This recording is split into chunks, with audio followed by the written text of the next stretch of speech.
నాగార్జున సాగర్ జలాశయం నుంచి శ్రీశైలంకి లాంచీ ప్రయాణం ఎట్టకేలకు ప్రారంభమైంది. లాంచీ ప్రయాణాన్ని తెలంగాణ పర్యాటక శాఖ జీఎం మాన్వి ప్రారంభించారు. నేటి నుంచి ప్రతి శనివారం లాంచీ ప్రయాణం అందుబాటులో ఉండనున్నట్లు చెప్పారు.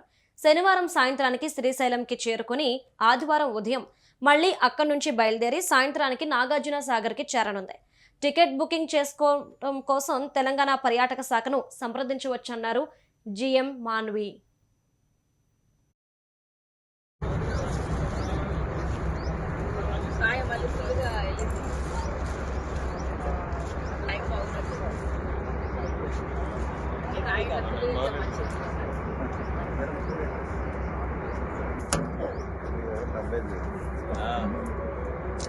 సింగిల్ ఉన్నాడు వచ్చేసరికి ఏదైనా నాకు రావాలి